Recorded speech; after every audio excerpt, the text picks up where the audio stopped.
Okay. Hi, everyone. Thank you so much for joining us today. We are here with authors Traci Sorell and Carla Messinger, and we are just so pleased to have them both talk today about contemporary Native literature, and we're thrilled that you can all be here with us. Just a reminder to everyone, this webinar is being recorded, and the link to view the webinar and the Lee and Low Native American and Indigenous book list will be shared within the week. So continue to check your email. If you registered, you will get an email with the recorded video and the book list. You can also contact me if you'd like a certificate of completion.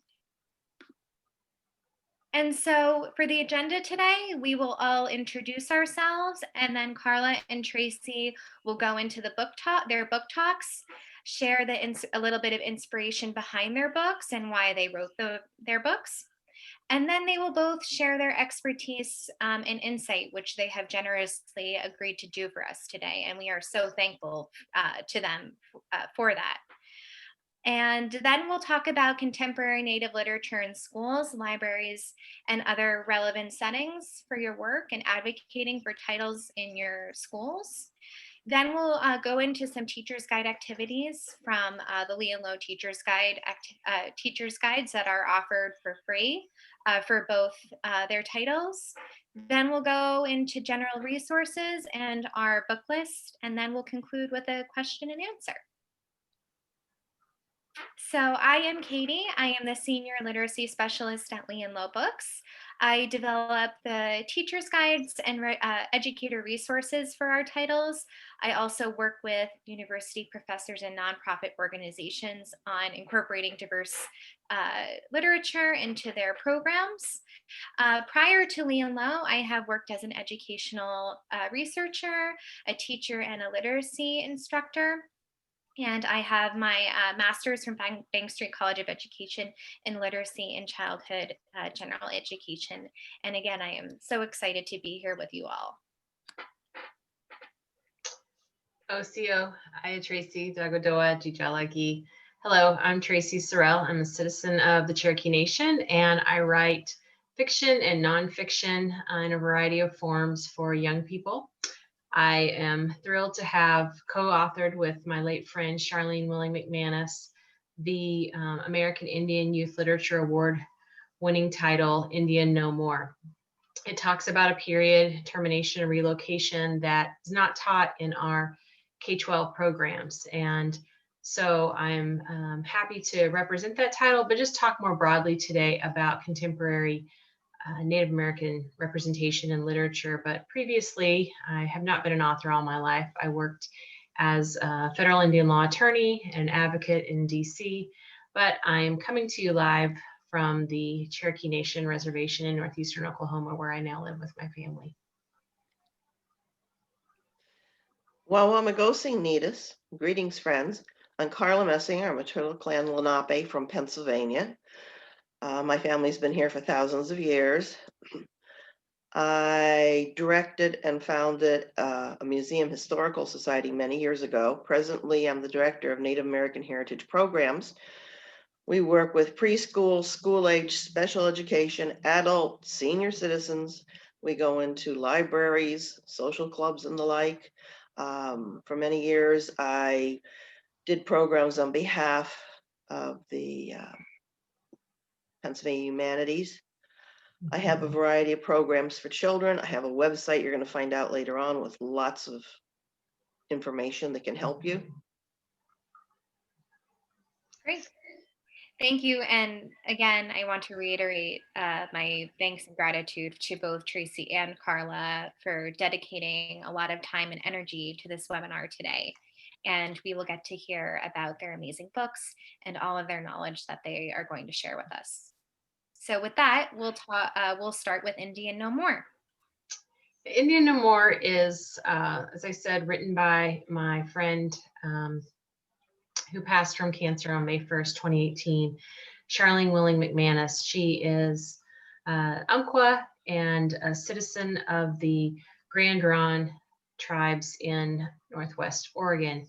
29 tribes were relocated to that reservation, and her Umpqua band was one of those. The novel that she wrote is based somewhat on her experiences, but also other folks in the Grand Ronde tribe, and more broadly, the experiences of 109 Native nations during the 1950s who were terminated by the federal government and forced to relocate when the federal government said, we don't have a relationship with your Native nation anymore, and therefore we will be taking your land. And so her family couldn't afford to pay for the land outright, and thus were moved through the federal Indian relocation program to Los Angeles. As you'll see on this slide, on the left side of your screen are the train tracks leading from Northwest Oregon. The family boards a train, taking clothes and the grandmother's sewing machine and heading down to Los Angeles. The middle scene shows Spirit Mountain, and the Regina, but also Charlene in real life, lived down at the base of Spirit Mountain on the reservation. And you'll see a picture of Charlene there. And these are pictures that are in the back of the book too. There she is, the sign of the entrance to the reservation. I appreciate Lee and Lowe sending me out to meet with representatives from the Grand Ronde tribe, because I am a citizen of the Cherokee Nation. And although I have previously worked and had, meetings and things at Grand Ronde in my previous career, I am not a citizen there, and I don't know their culture intimately. And so the Cultural Resources Department was fantastic. As I say, Lee and Lowe sent me out there to just help fact check and make sure that the things that we were representing in the book were accurate, and as well I could gather some pictures. And you see a picture on the right there of a canoe that is currently at their museum that tribal citizens are digging out, that'll be on display. And the bottom picture is the field where Regina in the book and Charlene's family in real life lived there at the base of Spirit Mountain. When the SHADBUSH Blooms has won a variety of awards, it talks about the Lenape people, past and present. My goal was to make sure that children and adults understand that Native Americans are alive today, that they have jobs and lives and trouble with the cell phones like everybody else. About 40% of Americans today don't know that Native Americans are alive today. So this book talks about the Lenape people of the homeland, and that would be Pennsylvania over to the Susquehanna River, up along the Hudson River, Manhattan Island, New Jersey, Delaware, and a little bit near the Piscataways. And you can see in the book, the past and the present isn't so different. Families are still doing things like fishing, strawberry picking, eating corn on the cob, playing games, giving the children a chance to see the past and present hasn't changed so much. Thank you both. And so now we are going to dive into a little bit more details about the inspiration behind your books. I know you gave us some details about what the books are about, but if you could give us a little bit more information about your inspiration and how you were so inclined to create this text. Yeah, as I mentioned, Charlene was born there on the reservation, and termination happened. Her family moved to Los Angeles, and obviously, like everyone else who experienced termination as adults and certainly as a child, it had a transforming impact on their life. And Charlene really wanted, young people to know this, because it wasn't in the history books when she was coming up, of course, and raising her own children. I never read it about it in the history books. It's certainly not in them now. And yet, we're teaching about the space race, we're teaching about the Cold War, we're talking the civil rights movement. And yet consistently what you find in K-12 education is that the policies and the laws that are put in place that impact Native nations from 1900 and on are not integrated into our textbooks at all. But this is a vital part of our national history, and it should be known. So I'm grateful to Charlene for taking what was, a personal story for her and reaching out to others within her tribal nation to have their experiences shared, and bringing about, what is it like to leave your tribal community and go live among other people whose concept of you is really rooted in being a Hollywood Indian, because they're watching Westerns and Lone Ranger and Tonto at this time.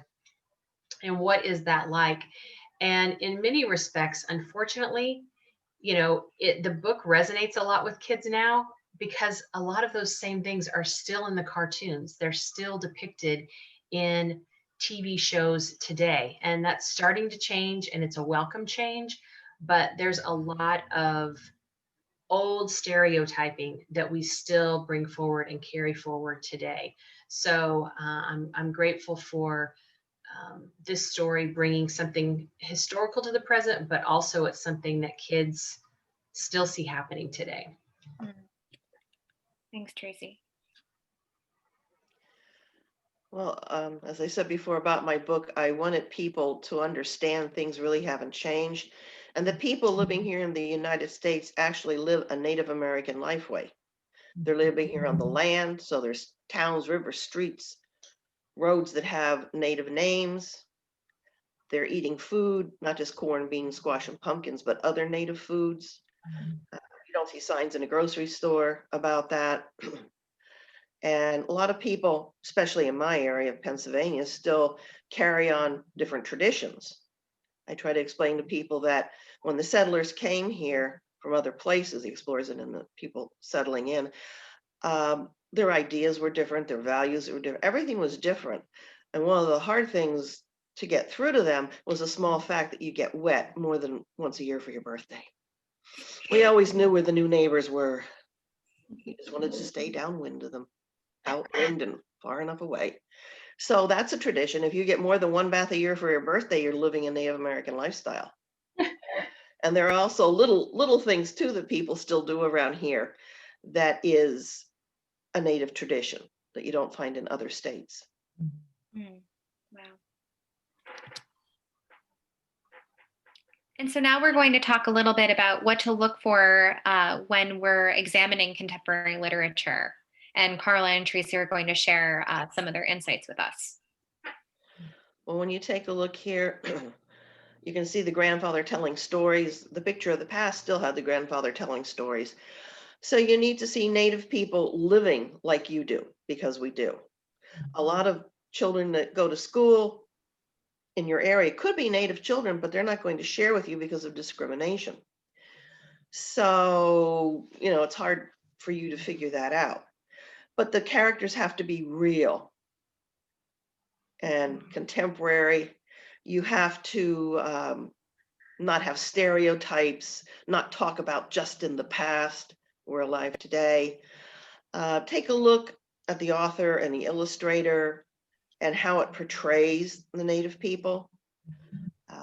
I have a website and there's lots of information there. You have classroom guides there from Lee and Lowe that can help you. And you face the challenge. The good news is that there are book lists from Native people that you can connect with.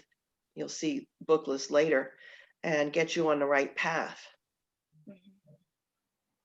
Yeah, I feel like we're at the best possible time right now, in that you have access to so much more information in terms of, being able to get on websites and the internet, connect to people on social media, and we'll talk more about that. But as Carla was saying, the stories, you can't have some thing that's like Native Americans or indigenous people or whatever, unless you're doing like an overall policy overview or something like that, because every culture is separate and different, and so you can't make blanket statements. If you've got a family, they're from a specific tribe, they are not Native American, American Indian, indigenous peoples.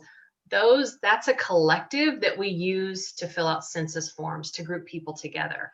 But people have individual tribes in Native nations that they come from. Like Carla is Lenape, I am Cherokee, and if you meet us, that's what we're going to tell you first and foremost.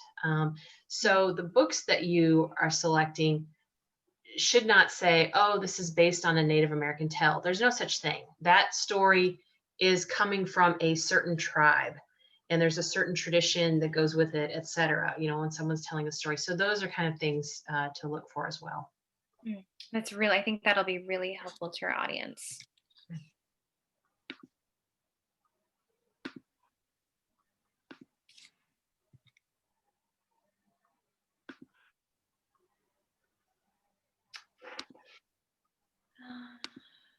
Let's see, can you all see me? I can Yep. see you. The slide hasn't changed though. No, not yet. Okay.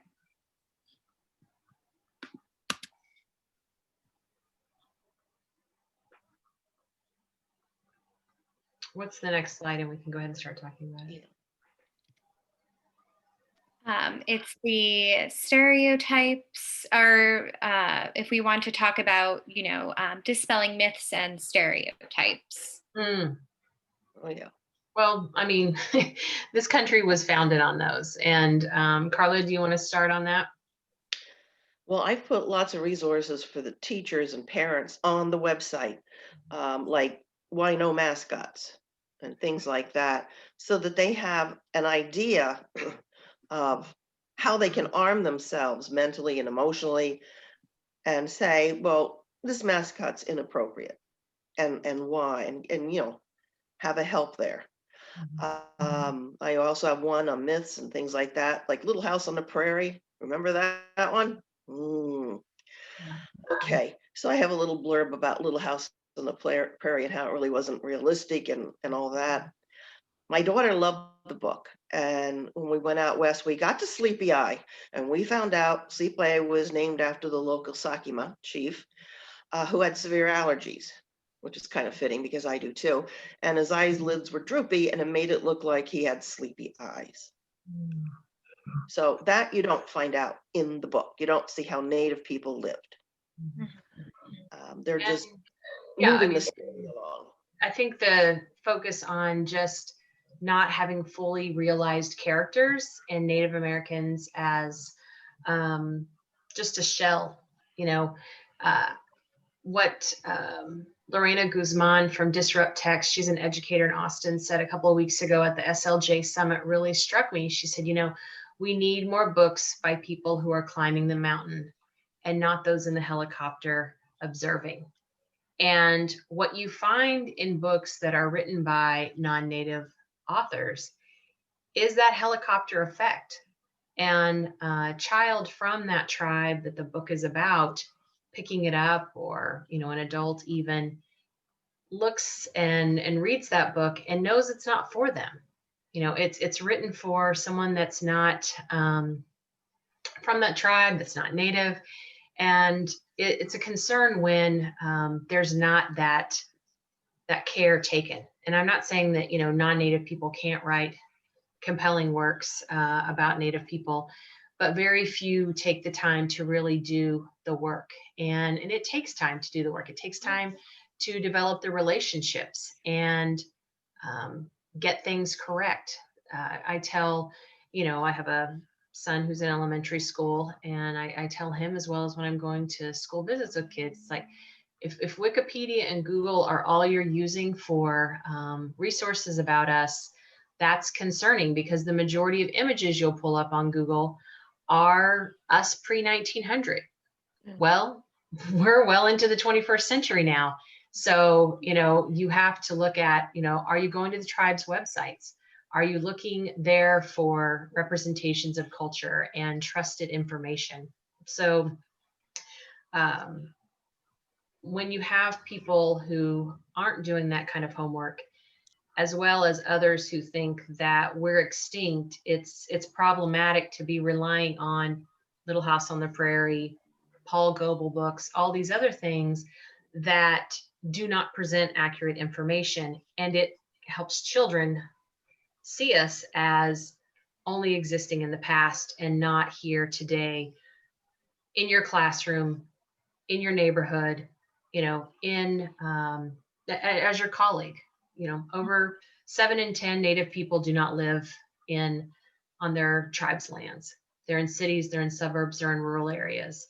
And Mhm. that's really an important fact to take in and remain foremost in your mind, is that the majority of Native people are, because of things that happened in termination and relocation, it was a huge exodus. So the same thing has to happen in literature.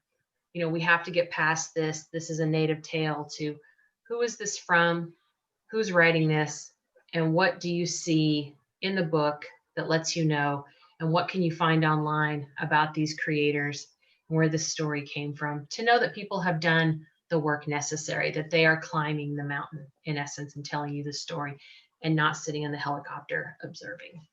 Exactly. Yeah. And so I think that's a great transition into talking about what we can do in our classrooms and how we can use these texts and other texts with our students. So Carla, if you wanted to talk a little bit about what you offer for when the Shadbush blooms. Well, I have the story online with my husband reading it. I have a little pop-up bubble there after the main thing where it says Shadbush, there's a little pop-up bubble. And there I have like a little questions that you can ask your children about. Pick out a page and, well, who's doing what in the picture. What do you do at that time of the year? The idea is that when the Shadbush Blooms is a year-round book, our calendar is from spring to spring. So you can start out in spring when the Shadbush blooms. That's our calendar helper. And you just go through the year. So you can write loon poems based on nature, based on Native American objects. If you've gone to a museum in your area and they have Native things on display, usually they don't say a whole lot about them, but the children can look at them, find one they like, and write a poem even. Art projects, lots of things. They can have a little booklet that they make that every season they put in a poem or a drawing or something that their family does. They can relate back to the Native people, past and present, living the lifestyle that they live. So I have resources on the left-hand side, and then that a lot of them have pop-up, what they call them, child pages. So read the main pages first. I have one on Native women and women in the military and natives in the military. I have one or two things that are good for college age and high school students. I have resources for children that explains Lenape culture at a very basic level. I have a more in-depth one for adults. They can look for pictures of my daughter and her friends. There you can see laughing girls wearing a Mickey Mouse t-shirt. My daughter's peeking over her shoulder laughing, and she's wearing a traditional regalia. Mhm. So you can see kids dressed all different ways. There's a book list there for people that want to get something from preschool right up through adult and different topics. I offer a variety of programs for schools, like I said. Adult programs we have, like the role of Native women then and now, how Native Americans say football, Native Americans in the Civil War, what Ken Burns didn't tell you. That took over 5 years of research. Wow. At the time we were researching it, they hardly had any books. So now they have more books. So we've updated the program. There's lots of others we're doing about Native Americans in comic books. So we have an ever expanding selection. Some of them can be brought down to a lower level for children. Some of them really can't be. But there are topics there to catch everyone's interest. Little tiny quotes down there where it says newsletter. Like there'll be a picture illustration and a quote, little girl looking at you saying, "I'm not a mascot." Things that you can use as conversation starters. Yeah. One of the churches did that for adults. So there's a lot of resources on the web. You just have to be careful where you're going. There's great stuff from the Smithsonian Institution. Mm-hmm. And I also wanted to say, Carla, that when the Shadbush blooms can be used as early as preschool up until 5th grade. You can use it's really versatile and can be used in many grades. And so at Lee and Low, we worked closely with Carla on developing the teacher's guide that we offer for free. It can be downloaded on our website. You can send it to whoever you think would be interested in it. And to go off of what Carla said about using the book When the Shadbush Blooms for the seasons, you can do a compare and contrast and think about all the things that the family does throughout the different seasons, and in a separate color, talk about what students like to do in the seasons, and then reflect on the similarities and differences. And I think students will see many similarities between what the young girl does during the seasons and what they do as well. And in terms of social studies, what Carla said on her website, there's a lot of information about how the Lenape used seasons as a calendar, and I found that incredibly informative. And the Lakota tribe also used moon cycles to give another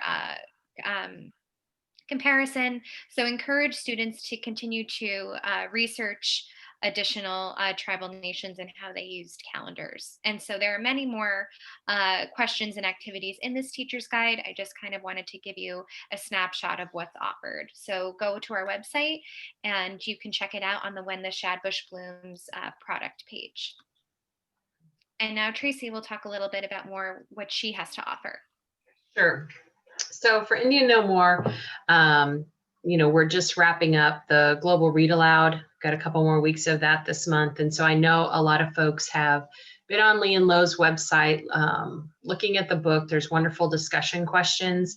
And if you go on my website to the book's main page, which you'll see below there on the right, you click on middle grade and you'll get to the Indian No More page. There's interviews with me. There's a lot of links to various articles. Classroom Bookshelf, Dr. Marianne Capiello has come up with a resource guide of all kinds of things about the time period and other questions and activities you can do in class. So between that and the teacher's guide from Lee and Low, which you can also click to from my site, you should be set. But the book can be used in history. My other books can be used around poetry, certainly. At the Mountain's Base is a poem. That's one of my picture books. It was highlighted yesterday during Veterans Day. Women's history, studies on gratitude, more.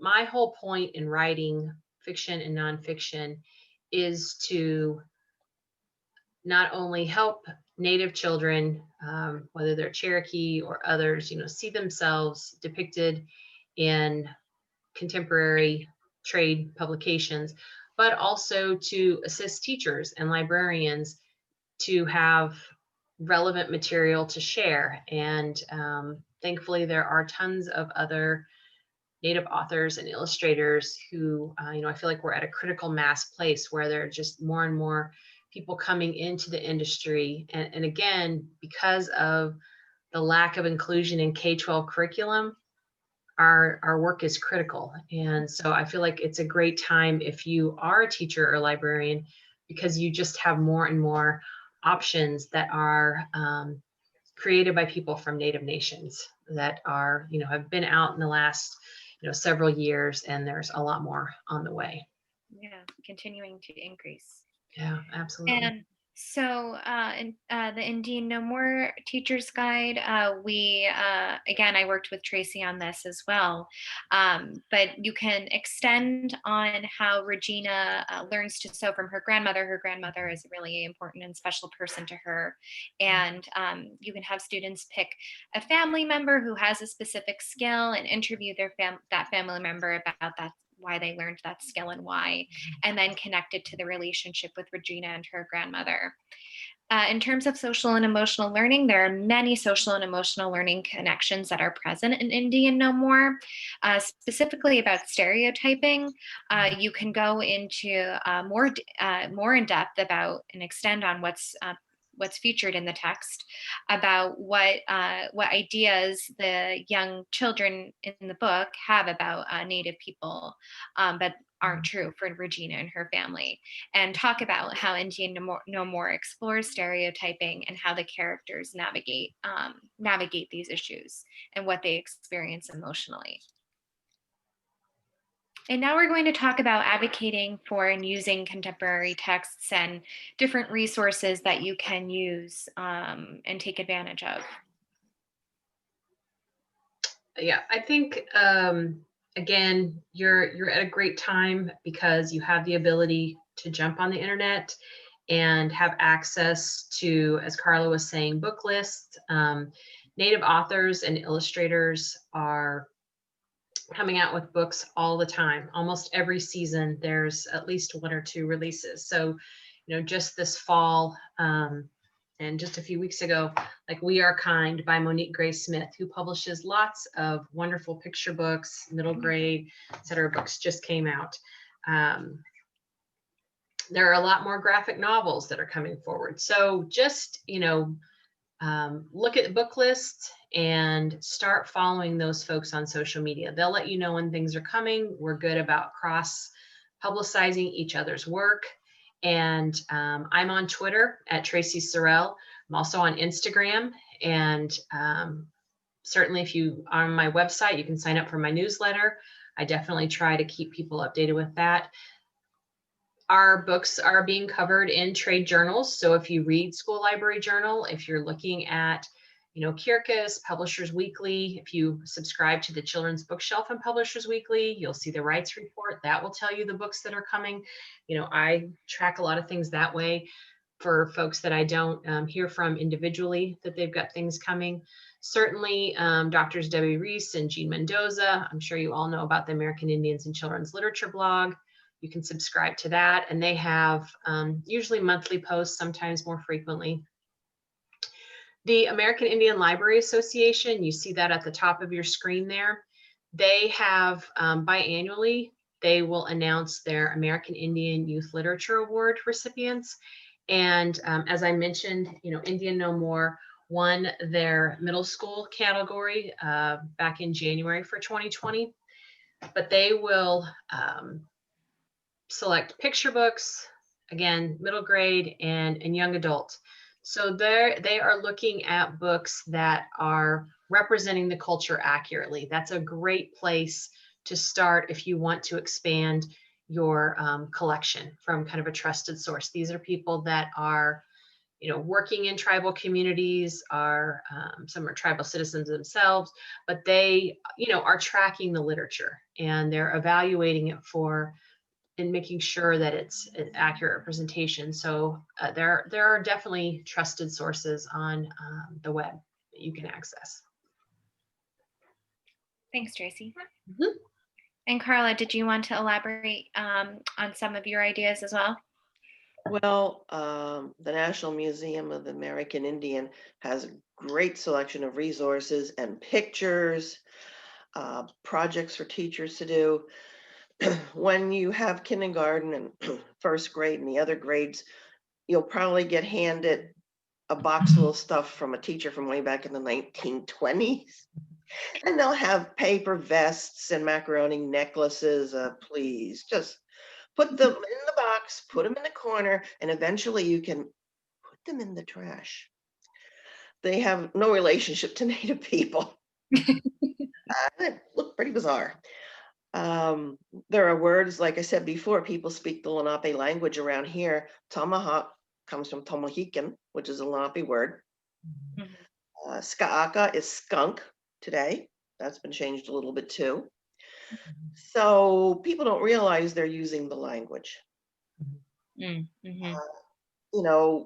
Curriculums need to explore the bias, the discrimination. All Indians look alike. No, we don't. Here, the missionaries called the Lenape blue-eyed devils for a reason. And in the Smithsonian this month, they talk about the warriors and the new monument for Native warriors that they're putting up in Washington. And there's a small thing there that says about the Lenape, trying to keep peace and all that. And they use his translated name as White Eyes. That's because his Lenape name was very long. But the reason why he was called White Eyes, he actually had gray eyes, and they made the whites look so bright. So Native people have different hair color, different skin tone. They don't all have the same facial features or body types. People on the West Coast, one of the ladies there had gray eyes like my mother, and my mother had a better suntan than she did. So, Native people, a lot of them, if they can pass, it's sometimes easier to pass. If you have a Spanish last name, or on the East Coast here, if you look like the incoming settlers. William Penn said how the Lenape were tall, strong, and healthy with a good suntan. They passed for Europeans. And once Europeans started wearing Lenape clothing and doing tattooing and ear piercing and stuff like that, they could pass for Native. Yeah, I don't think that there is enough appreciation of the fact that, and again, it's what we're missing in our curriculum. So first and foremost, people do not understand, and therefore they're not teaching children that you are, you know, a Native person, they're a citizen of their tribe first. I'm a citizen of the Cherokee Nation first. That Cherokee Nation existed prior to the formation of the United States. And then I'm a citizen of the United States second. But that being said, you know, it is a political and legal distinction, and there are laws that apply to me that don't apply to people who are not Cherokee, and then outside of, you know, my reservation that aren't Native. And in this book, you'll see on the cover that there are a variety of skin tones there. And that's exactly what Carla's talking about, you know, just breaking down. We have a variety of skin tones, hair textures. We have a variety of looks, and there is not one way. And that goes back to trying to counteract that whole Hollywood Indian image. And I'm grateful for the art that we're seeing and the stories that we are being exposed to now, and the truths that we're be able to share with our young people through the literature. I mean, it is a great time to have many more options to choose, and, you know, not really to supplement the K-12 the curriculum, but in essence to, you know, supplant what is a very meager representation. Yeah. Exactly. Mm-hmm. Thank Um, you, Tracy. And Carla, I just included some more information Okay. here for people to see. I know that you talked about some of your programs a little earlier, if you wanted to add anything. But I just wanted to let everyone know that it's such a great resource to go to for additional context and information. Well, I appreciate that. Like I said, we offer a variety of programs. We do exhibits at festivals, things like that. Try to have Native people in your community come in and speak to your class. Now, I have an educational background. I specialize training from the Museum of the American Indian and the Smithsonian and the Mather Center and the Department of the Interior. So I'm you know, better off working with children because I've gone through it all. And I've worked with children for all these years. And I try to make mine that are tactile. It helps the memory. So they can smell, touch, make music, interact with objects or animal skins or other things like that. Ask questions about them. I share one of my traditional regalias that I have on there is deer skin. And even with senior citizens, it helps bring back memories, especially around here where you have all the farmers.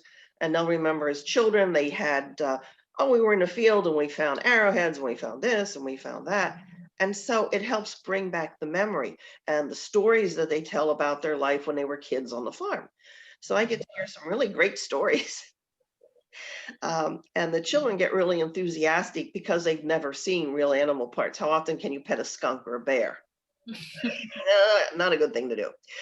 So by having someone who has an educational background and a specialized background like mine come into the classroom, work with the kids and even the preschool children. I do a lot of preschools. The kids love it. They remember. And the one kindergarten teacher was blushing. She said the child had asked all these questions of me.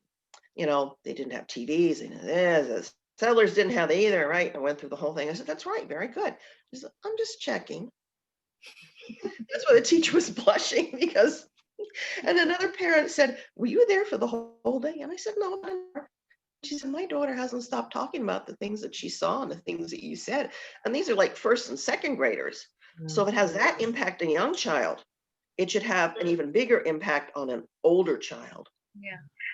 Kids are unbelievably perceptive, and they know authenticity when they see it. And I know, Tracy, you had mentioned when we spoke last about that, that Native children will know immediately about a particular book.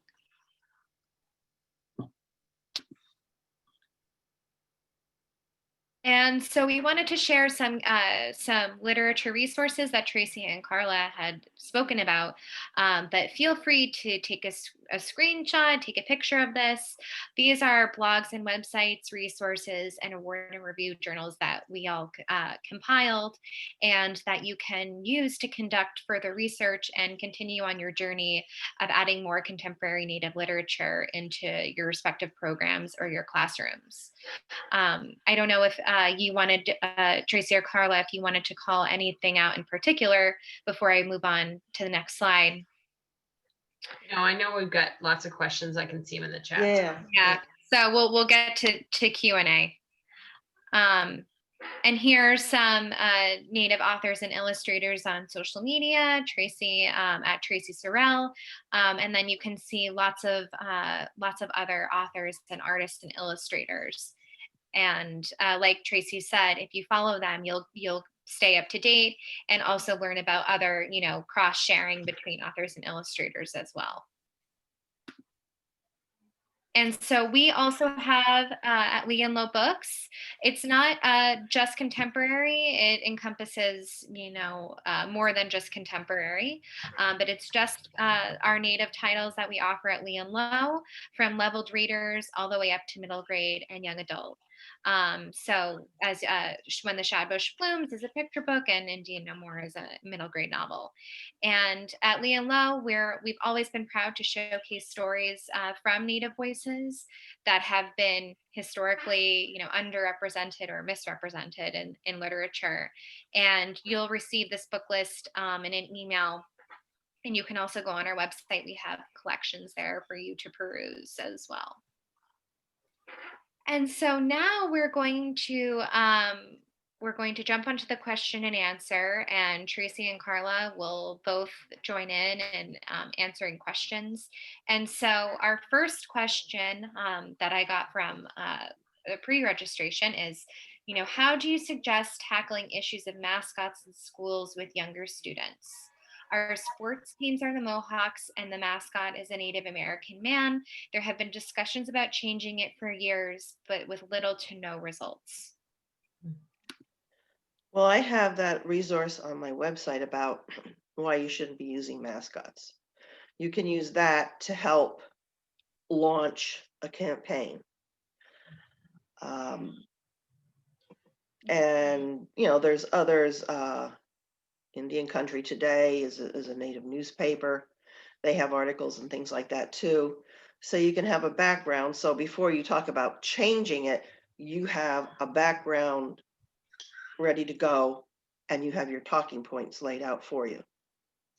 And I'm going to put in the chat here that Illuminatives is a group of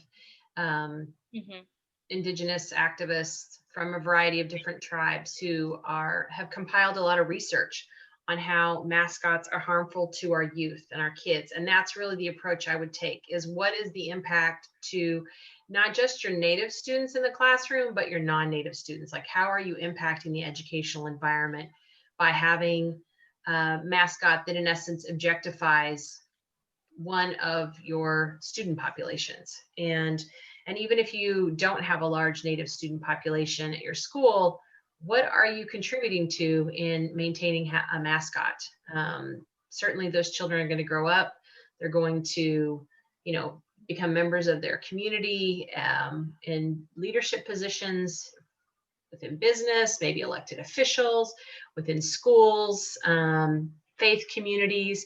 And I know during my time in DC that I was routinely appalled at the number of people who had absolutely no meaningful contact with Native people, and their knowledge was extremely limited. And here they are voting on bills that impact our lives, that impact the health of our elders, our children's access to health and education, et cetera. And so those are the kinds of questions that we need to be asking. Like, who does this serve in having those things? And I would just say that it, much like the first Thanksgiving myth, mascots do something for white identity, but everyone else, it doesn't. There's nothing but harm done to Native students or any of the other children. And so collectively, as a community, we need to care about everyone. And like I say, there's definitely plenty of work to be done, and it only helps all children, for sure. There was an article in Indian Country Today. Native American students face ongoing crisis in education. It was by Lisa Elwood, September 3rd, 2017. And it's really great because it talks about what Native children face in the fall.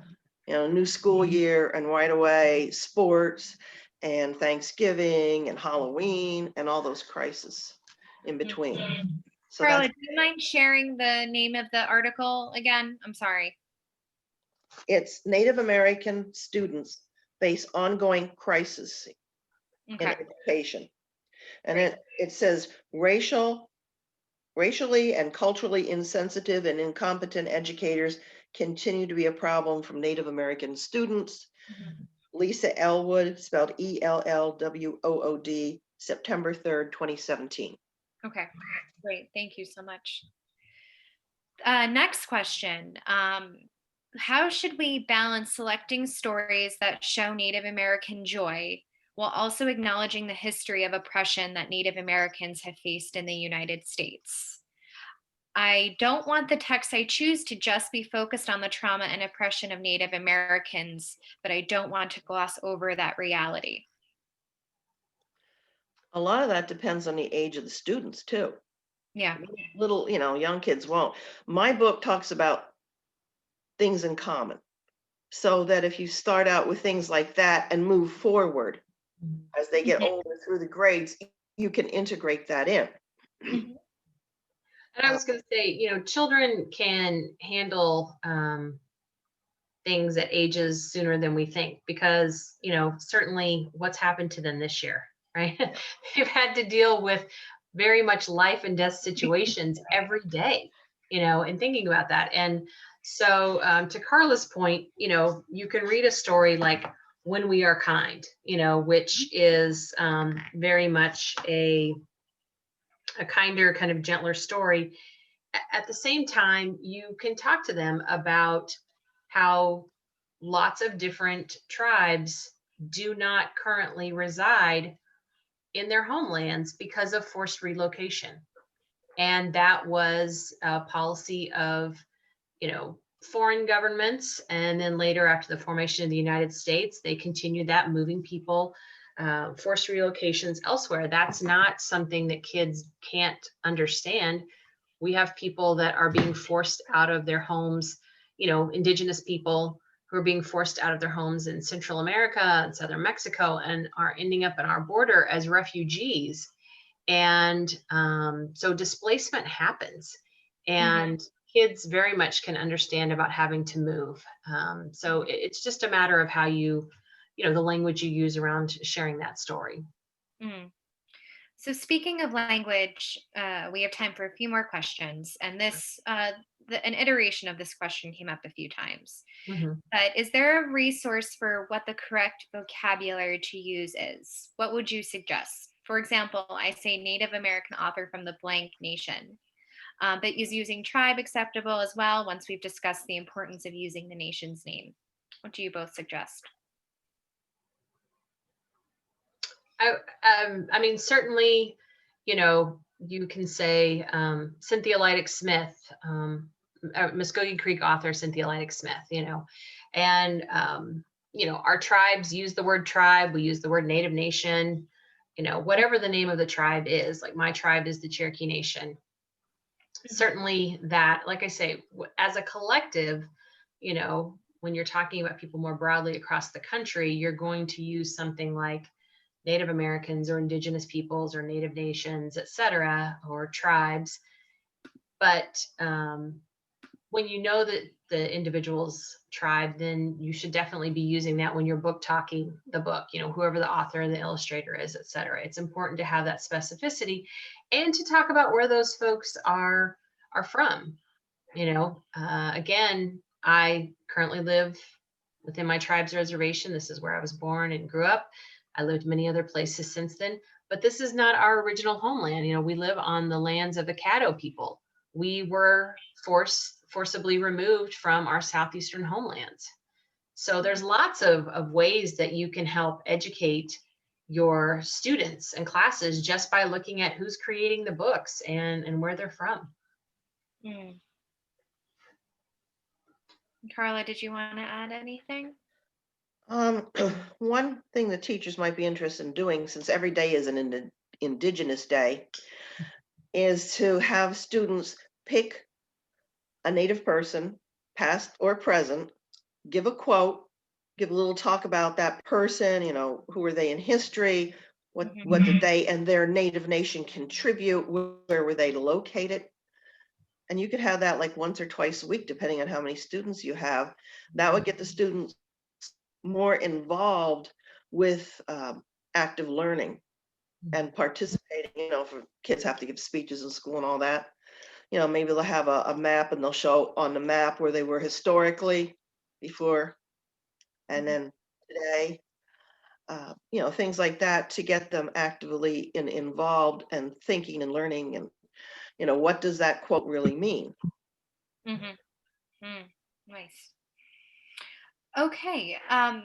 Another, we might conclude on this, but it's timely given the holiday coming up. But what tips do you give to educators, librarians, and families on how to deal with the historical representation of Pilgrims and Native Americans in Thanksgiving collections and how people are talking about it this time of year? Well, if they've ever clicked on the links for Plymouth Plantation, the Wampanoag people have a village there. And now this year, it was like, how many 100 years? And so they had a celebration plan for this year, which of course basically is canceled, but they have a lot of it virtual. So you can see the clothing that that particular group of people had. You can also, when you look at Plymouth Plantation, the settlers weren't wearing the black and white stuff that you see and the buckles. They had bright, colorful clothing. They were always in the stocks and things like that because they had gambling and drinking. It was against the religious rules. And you find out both sides are human. But you can also, you know, see what it was like when we were up at the village. My daughter turned and said, "It's a good thing we had wigwams because I don't want to live in a settler's house." There was a lady sitting there and she was, you know, doing her, whatever it was, a sewing. And next to her is lemons and with some fish heads and tons of flies. And the soup had flies in it too that they were making. And it was hot and miserable in there. And the weetus that they lived in are similar to our wigwams. And the bottom panel was taken out so that the cool air came in. Yeah. And, you know, that really impressed her how miserable the settlers had it and all that clothing they had to wear. And it was stinky. And, yeah, she was really there into it. And, you know, when children can actively participate physically, they remember more. But with the pandemic, you know, you're stuck. But if you go to that site now and you look at that, they have videos and everything there.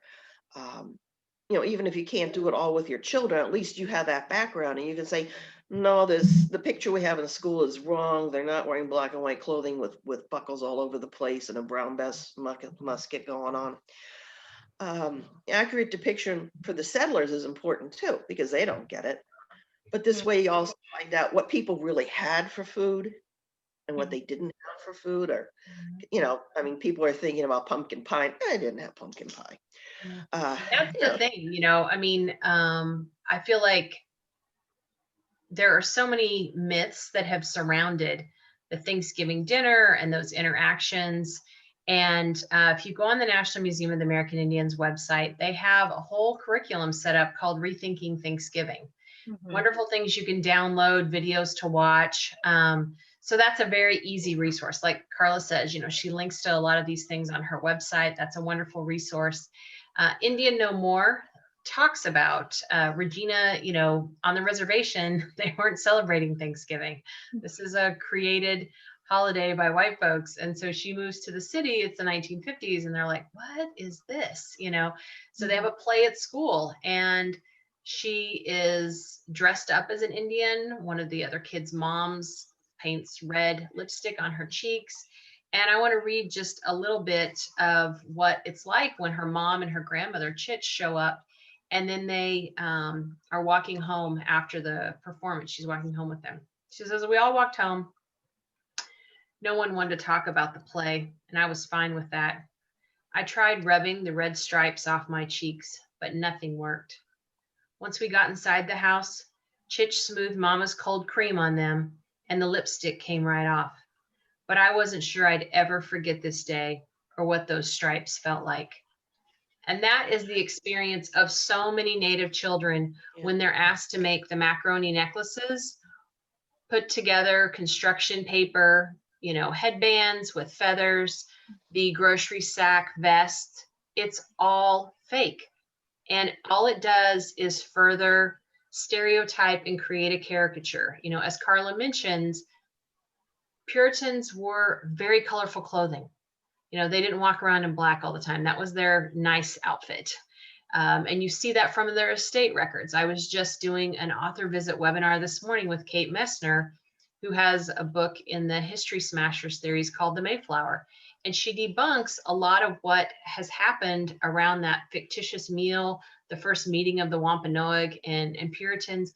And so much of what we've been told is not true. You can go back to primary source documents, you can look at these things.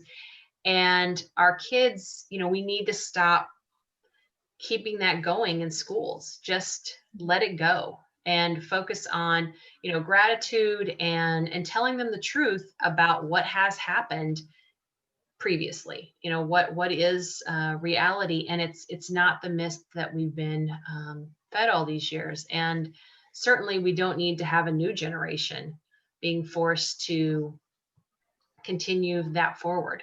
In this era of fake news and trying to help our young people really discern what is truthful and what's not, it doesn't help our national identity at all to be continuously doing these kinds of things in school. Mm. Yeah. Mm. Well, I think with that, we'll conclude. But I wanted to say, looking through the comments, we have huge fans, Tracy, of your other titles. We have several questions about how to pronounce "We Are Grateful," which I'm sure you're asked a million times. If you want to, everyone, It's Ojalihaliga. You can go on my website, though, and on the books page, and there's a link that will help you pronounce every word in the book. So there's a young Cherokee woman that recorded all of those for me. And Carla, you can have someone read it to you. So Carla, there's also I lost it, but there was one comment about how someone remembered your husband's presentation and how impactful it was, and how they remember it to this day. So I found that really touching. Oh, thank you. And whoever said that, thank you very much.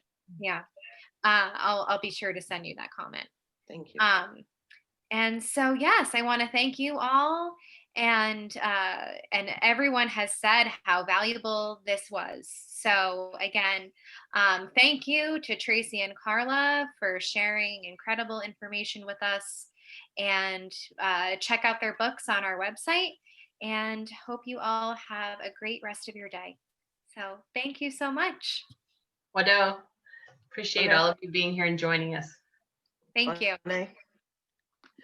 And Wanishi, thank you. Are they gone? I think we leave the meeting now. Okay. Okay. Yep. So great to see you, Carla. Enjoyed it very much. See you. Maybe we'll meet one day. You never know. I certainly hope so, my dear. Take care. You too. I was going to say, wonderful. The pictures I have here are from William Sotson and Makwe Bach, a Lenape artist and a book illustrator too. Beautiful, beautiful. So there's a whole wall fill. When you get bored, you can just look at the picture and take care, my dear. Bye-bye. Go Hawaii.